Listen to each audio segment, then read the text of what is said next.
The road to the Super Bowl can be a perilous journey. It's what you wait your entire adult life for, right? We can take them, man. We can take them out. We can break their will and we can take them out, man.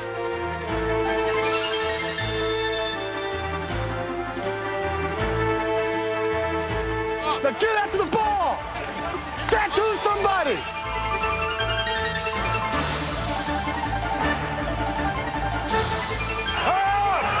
Right up the middle, trying to bounce outside right. He's still on his feet. Up, over, air, touchdown! Oh, what a catch! Oh, my God! Oh, baby, what a play! Do you believe it? My goodness. Do you believe it? In the NFL, all the effort, all the determination is inspired by one dream. Spot. Kick is away. It's got the distance. It is good. Then the Giants are going to the Super Bowl. The miracle has happened. The Broncos are going to the Super Bowl. Tell you where you're going. You're going to the Super Bowl. No, he's going to the Super Bowl is where he's going. The Super Bowl is America's biggest game. But for all its pomp and circumstance, there's a side to the Super Bowl the public doesn't see. It's on the inside. Super Bowl 16. What a build-up. We've been here since Monday, and I felt like running down and playing. I have goosebumps all over. Showtime, baby. What you talking about? Showtime. Talk to me. Showtime. Talk to me. This is about clashes on the field and conflicts on the sideline.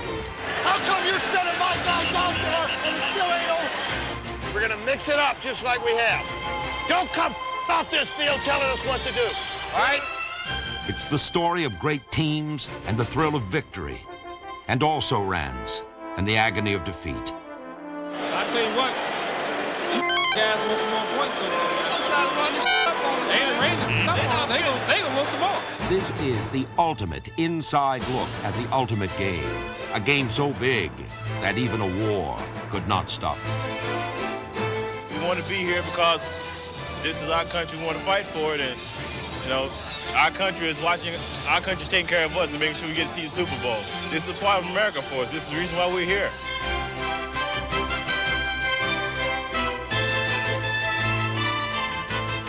What do you think, Coach? I think it's pretty nice. Congratulations. Really happy. Just thanks. I mean, win the Super Bowl. It's the way to do it. Thanks, guys. The rest of your life, man, nobody can ever tell you that you couldn't do it, because you did.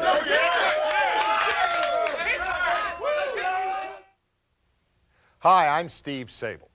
NFL Films has produced a number of Super Bowl videos, but none have been quite so different or daring as the Super Bowl Insider. This special Miller Lite presentation is about what's said in the locker room, what happens on the sidelines, and what the great players remember most about pro football's biggest game. It's Joe Montana telling us how he almost passed out. That's right, passed out during the drive to glory in Super Bowl 23 against the Bengals. And it's Bill Parcells and his unique motivational ploy against the Bills 2 years later. It's the ultimate in Super Bowl trivia, a quiz that I actually had a difficult time with, and I have attended all 26 Super Bowls. Every year, millions of people watch the Super Bowl, but the Super Bowl Insider is about those rare Super Bowl moments witnessed by a precious few. Each year, the Super Bowl changes sites. But one thing about the game is constant. The prospects of a tough contest brings with it tough talk. Okay, remember you guys, when it's tough for them, it's going to be tough for us. Or else they'd rather be than right now. All we got for 60 minutes, all right? We'll be world champions, all right? We busted our We've worked harder than anybody to get here. Nobody can beat us in a team, and it's worth $70,000 and a big ring. Before Super Bowl 18, the Raiders predicted they would take Joe Theismann's head off. Keep dominating this team. They came close to backing up their bold words. No doubt. That's right. Let's abuse him. Kill him. Let's abuse him, baby.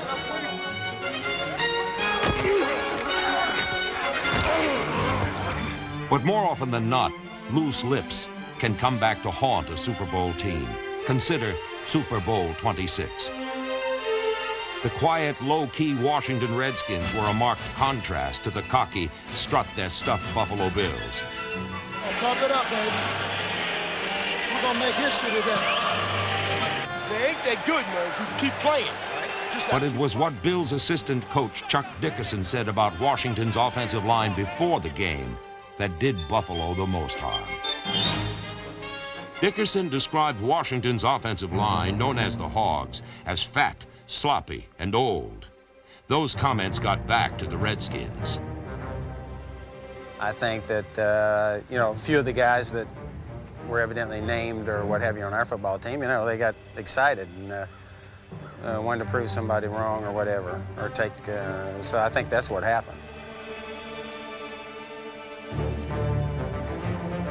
In Super Bowl 26, the Redskins' Hogs were anything but fat, sloppy, and ugly.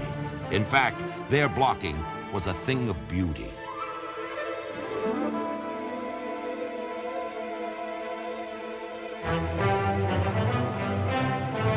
The Redskins crushed the Bills, and the Hogs got their revenge on Dickerson, although the team in general retained their class and dignity.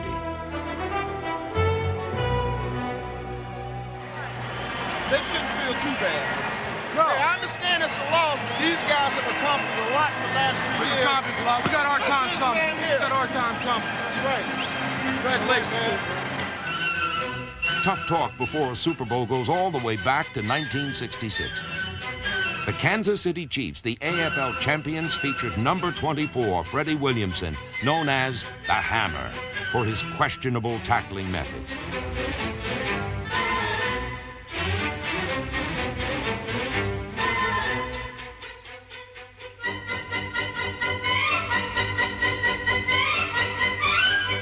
After the Chiefs won the right to play in the very first Super Bowl, flamboyant Freddie Williamson declared that he would personally hammer the NFL champion Green Bay Packers. Against Green Bay, Freddie did get some licks in, actually knocking Packer wide receiver Boyd Dowler out of the game. But Dowler's replacement, Max McGee, went on to catch 2 touchdowns. Fake to Taylor. Starr shoots it, and it's a touchdown. Before the day was over, the Chiefs were soundly beaten, and it was the Hammer who got hammered.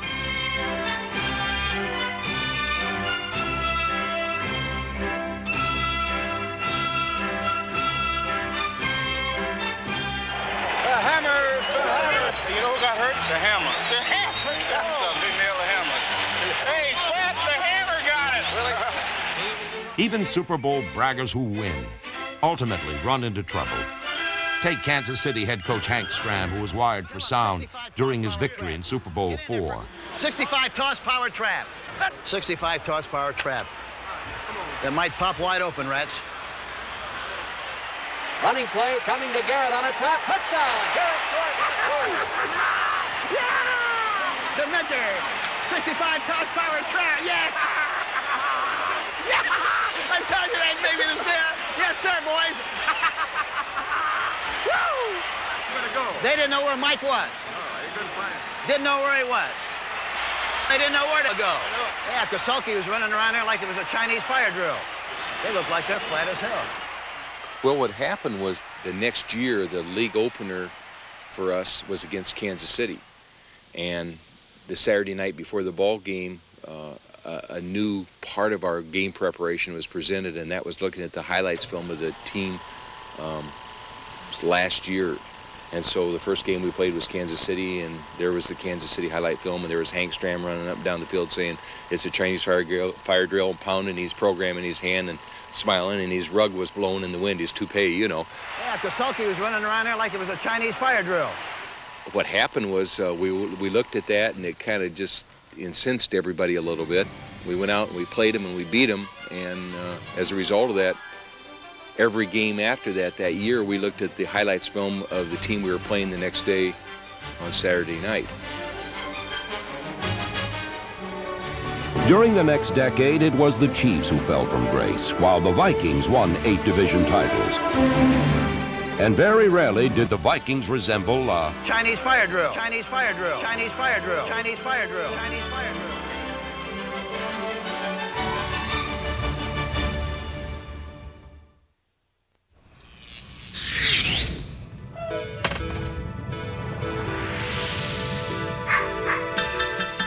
Come on, let me show you where it's at. Come on, It's a universal truth. Miller Lite's brewed from the start to be the one great-tasting beer that's less filling. It's everything you want a beer to be. Another unexplained crop formation has been sighted. Looks like there's intelligent life out there after all. And now, presenting the Miller Lite Super Bowl Trivia Challenge. 3 questions that will test even the most fanatical Super Bowl follower. Question number 1. How did the Super Bowl get its name? According to legend, the name Super Bowl came about when Chiefs owner Lamar Hunt saw his daughter playing with a super ball. Hunt did, in fact, coin the term, but it really came about during a league meeting in 1966. There was going to be an AFL champion playing an NFL champion. And there was sometimes confusion as to which game we were talking about. We were talking about the championship games and should we have a week's layoff. And someone said, well, which game are you talking about? And I said, it just was one of those things that came out. I said, well, you know, the last game, the final game, the Super Bowl. Take us to the Super Bowl! Take us to the Super Bowl! Super Bowl program! Find out what's hot! What's hot! Super Sunday, what a day. I can't believe it. I can't believe it. It's like a dream come true. It's unbelievable. Question number 2. Who is the only player to intercept 3 passes in one Super Bowl? Super Bowl 15 matched up the intense Dick Vermeil-coached Philadelphia Eagles with the cocky Al Davis-owned Oakland Raiders. However, it was Vermeil who predicted victory. We're going to beat these guys. We're going to beat these guys. We're going to beat Nick.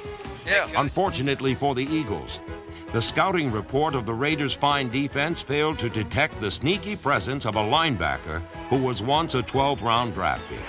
Play fake. Back is Jaworski with time to throw. He's got Spag. Throws one. Intercepted. Rod Martin. Oh, Ronnie. No. Throw it right to him. At first, Dick Vermeil was not really that upset. Ronnie, all you did was throw it flat. Just threw it flat. He was in behind him. That's what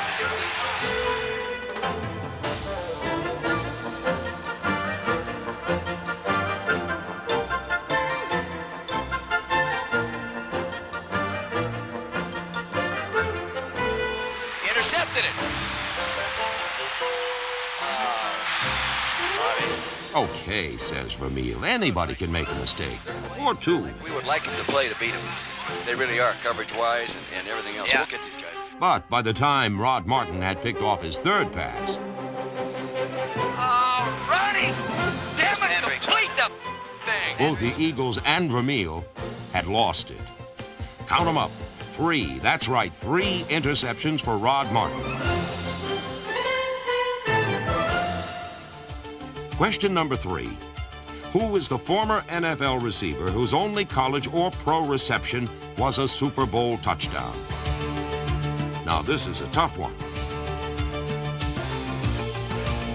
Late in Super Bowl 10, with the Dallas Cowboys down by 11, Roger Staubach launched a comeback by hitting a wide-open receiver in the end zone. So, what's so strange about that? Well, because he never played football in college, and because injuries cut his pro career short. This Super Bowl touchdown is the only pass ever caught by number 81, Percy Howard. It's a sports trivia type question, you might say. And they ask it very frequently. I'm sure that everyone in this area by now, they know what the answer is, but people keep coming up with the question. And I'm driving down the street and I'll hear it on the radio, and I said, I can answer that, you know. Believe it or not, Percy Howard almost became the hero of Super Bowl 10. In the final seconds, Staubach heaved a pair of Hail Mary passes into the end zone. The first went to Drew Pearson, the second to Percy. The Steelers were aware of me at that point after scoring the score. and they had 3 guys on me. I was basically a triple team. I think Roger was depending more on my leaping ability. If I had jumped maybe just a split second later, I would have gotten that pass, because basically it didn't get to touch my fingers, but had I timed it just right, I would have gotten it. Every time I see Roger, he talk about it, Cliff Harris talk about it, and they called me Bird at the time, said, Bird, if you had gotten that one, you would have gone down in infamy, something to that effect, and I always say, yeah. No, he caught only 1 pass in his short career, but it was a Super Bowl touchdown, making Percy Howard one of the true inside legends in Super Bowl history.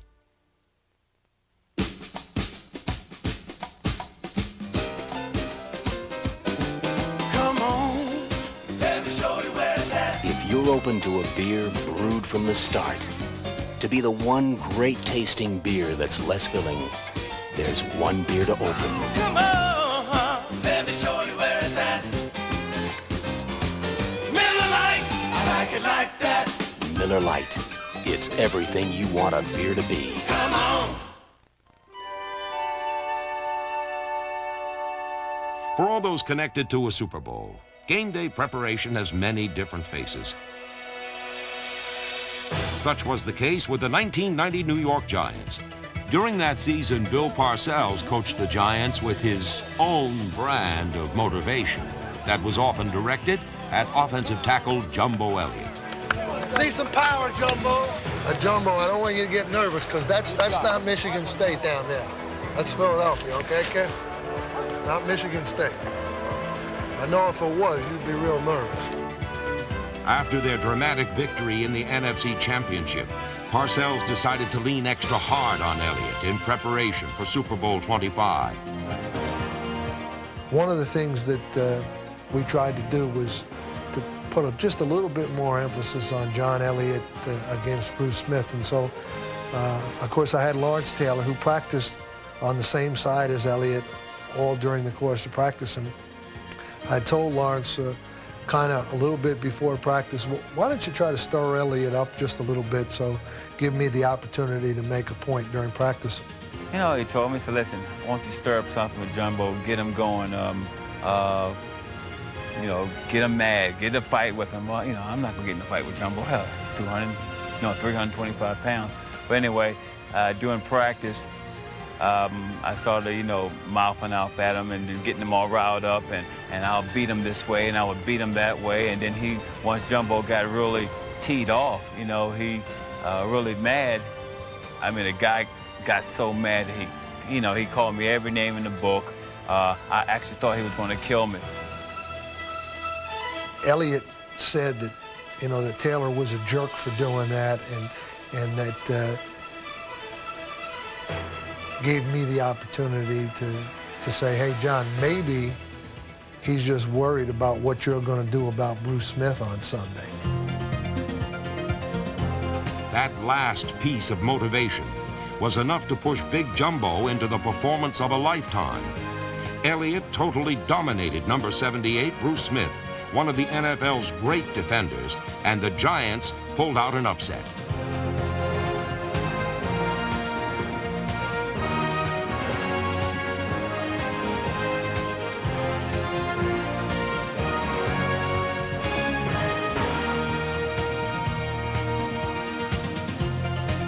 This, the greatest Super Bowl of all time, went down to the last second. In a game where the margin of victory was so small and the room for error even smaller, it may be that Bill Parcells and Lawrence Taylor's ploy was a deciding and inside factor in the Giants' triumph. He's going for a run. Get out of the way! Get the bucket! The Pittsburgh Steelers, coached by Chuck Noll, achieved even more spectacular Super Bowl success by going beyond playbook planning.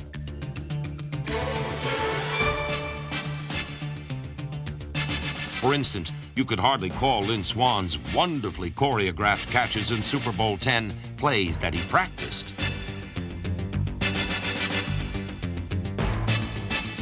In fact, Swann's final catch, the touchdown bomb that clinched Pittsburgh's victory, was an audible called by Terry Bradshaw.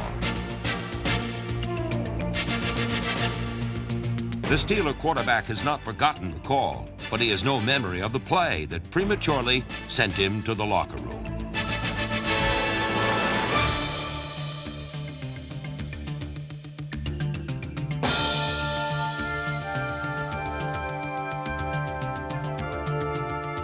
The only thing I remember is I'm hearing this voice from way out yonder, and it's Tommy Brookshire from CBS. He's going, "You did it, big guy. You did it." And I hear it way out there. "You did it, big guy. You did it." And it keeps getting louder and louder and louder and louder. And then I'm laying on this table, and all of a sudden I open my eyes up, and Brookshire is right over my face, straddling me, telling me, "You did it, big guy." I mean, how would you like to wake up looking at that? Oh, man, headache. Oh, God, horrible. I couldn't go to the party. They put me in bed. And, oh, geez, horrible. But I missed it. I would like to have seen it. 4 years later, when Noles Steelers were trailing the underdog Rams at halftime in Super Bowl 14, Pittsburgh decided to abandon their game plan of ball control. We're on the sideline, and you guys are probably the ones that are filming. He takes his hand and tries to knock, "Get away from here." And he has me. And he's telling me the only way we're going to beat these guys, we got to go deep. And go deep they did. Time cranks it going long for Swan. He's got it. Swan, touchdown, Pittsburgh. Now Bradshaw pumping, firing downfield. There goes Stallworth. He pulls it in at the 30, the 20, the 10, the 5, and it's a touchdown for Pittsburgh on the ball to Stallworth. And Stallworth beat Rod Perry. Oh, did he beat him? Terry Bradshaw held virtually every Super Bowl passing record until a fellow named Joe Montana came along. While Montana has excelled in all 4 of his Super Bowl victories, he is best remembered for his drive to glory in Bill Walsh's last game as the 49ers head coach. Revealed here for the first time is the fact that Montana's outward cool directly contrasted some inside commotion. The excitement got to me, along with the moving of the ball, and you know, I've never had it happen to me, so I don't know. I know I wasn't tired, but I was screaming at the line of scrimmage at the top of my lungs for an audible, and it felt like I had just hyperventilated. You know, you take too many deep breaths and yelling, because I've had to yell it 4 times, and I mean as loud as I could. And all of a sudden, along with the other emotions, it just, my eyes went fuzzy like the TV, and when I got in my hands, you know, watching the film, it looked like it happened normally. But during the game, it felt like when I walked to the line of scrimmage, I took forever to get under the center because my eyes were like blurry, and so it felt like everything was slow motion. And then all of a sudden it started to clear, and then I started back. I snapped the ball and got the first 2 steps. It was back again like that, so I just turned around, and I knew Jerry was going to the sideline. I just threw it as far as I could, just so I'd make sure that I got it out of bounds. While things may have been fuzzy for Montana, it was very clear what was going on to Bengal head coach Sam Wyche. Deja vu. Montana back to throw. Throws over the middle. A 5 gets one right to the 20. He's down to the 19 for a first down for the 49ers. Another brilliant catch by Jerry Rice. He looks. He throws. He completed to Craig. He's down to the 10. Coach, you're going to go, you know, it's to Rice now. At the 10-yard line, 39 seconds remaining. Montana at quarterback, in motion, comes Rice. Back to throw Montana. Steps up, throws. Touchdown! Another touchdown! A 10-yard pass! 34 seconds away from it.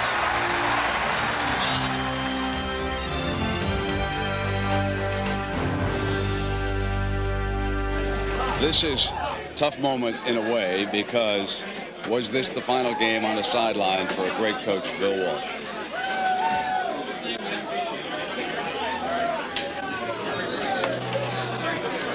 Emotional moment right now with the coach down here inside the locker room, Jack.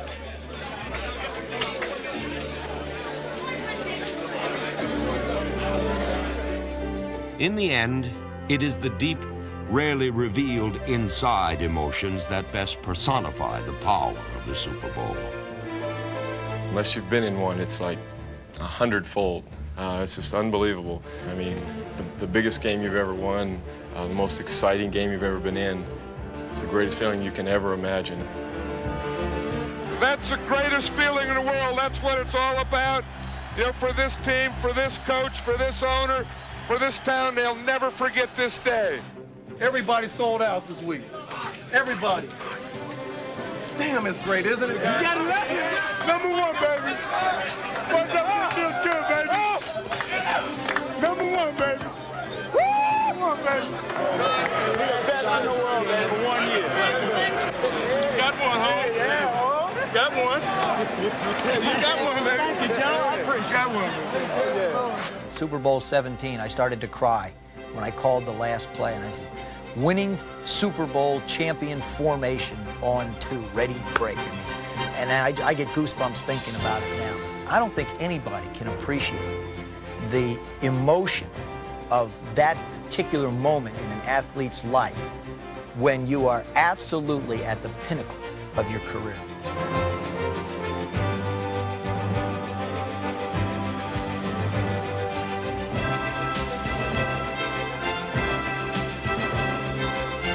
God would come down right now. Terry, what can I do for you? Send me, put me back in one Super Bowl and put me on the 1 foot line and give me 2 minutes to go and give me all 3 of my timeouts and give me my boys. And then let me hear my name over the loudspeaker. Let me hear the roar of the crowd. Bradshaw, Bradshaw. Let me have them booing on one side. Let me get in and call plays, see the eyes grow as I call these plays and talk to them. Let me feel the hair on my back crawl up. I mean, that's what the Super Bowl does to you. I mean, it's doing it right now to me. I mean, I can go out right now and play. I know I can play 2 minutes. Bradshaw is back. And he's going to squat and squat, makes a circus catch in the end zone. Unbelievable catch for the touchdown.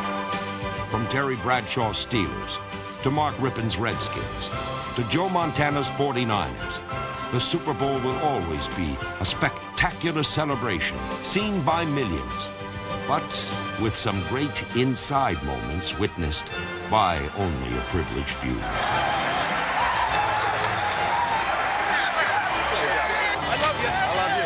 Congratulations. I am happy for you like I've never been. Believe me. Congratulations. This is yours. You deserve it. Oh, man. That was a good game, huh? Great game. Let go.